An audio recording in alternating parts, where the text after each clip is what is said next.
তো বন্ধুরা, শুভ দুপুর। চলে এসেছি আজকে একটা চিকেনের সম্পূর্ণ ভিন্ন রকম একটা রেসিপি নিয়ে।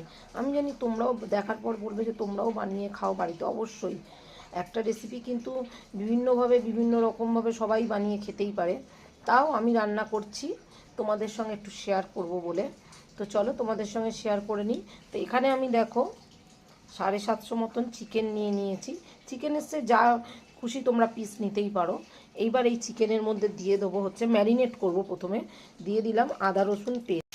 সমস্ত উপকরণ ভাজা হয়ে গেছে। এবার এটাকে একটু ঠান্ডা করে মিক্সিং জারে দিয়ে খুব ভালো একটা স্মুথ পেস্ট করে নেব।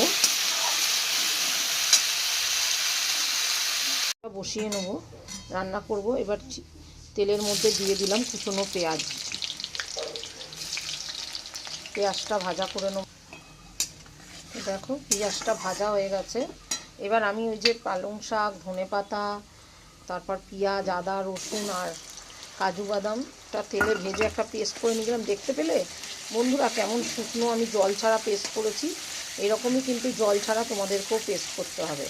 জল দিয়ে পেস্ট করলে কিন্তু কালারটাও ভালো আসবে না, আর পাতলা হয়ে যাবে।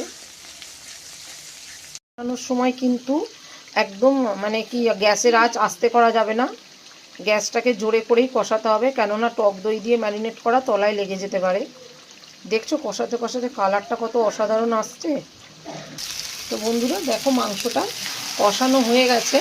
এইবার এতে সামান্য একটু জল দিয়ে দেবো। দেখো কি সুন্দর কালার এসছে, শুধু দেখো তোমরা, অসাধারণ এসছে পালং চিকেনের কালারটা। অল্প করে একটু জল দিয়ে দেবো। এই যে দিয়ে দিলাম অল্প করে জল। তো দেখো বন্ধুরা তেলটা গরম বসিয়ে দিয়েছি।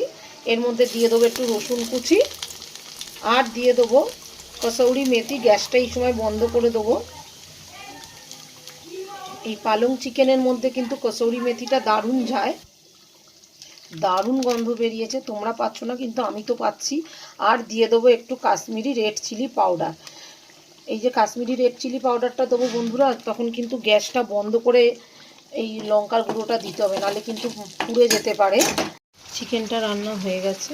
এবার নর্মাল গরম মশলা দিয়ে দিলাম, যেটা আমরা আর কি দিয়ে থাকি, এলাচ, দারচিনি, লবঙ্গ। ওইটা আমি ভেজে ঘরে গুঁড়ো করে রেখে দিই। ওই গরম মশলা একটু নামানোর সময় দিয়ে নামিয়ে নিলাম। তো চলো এবার গ্যাসের আঁচটা বন্ধ করে দেবো। রান্না হয়ে গেল পালং চিকেন। দেখো কি অসাধারণ দেখতে হয়েছে। এখন তো সামনেই শীতকাল, পালং শাক তো অফুরন্ত থাকবে। আর এইভাবেই তোমরা পালং চিকেন, পালং পনির বা ডিম দিয়েও এইভাবে পালং ডিমও করে নেওয়া যায়, দারুণ।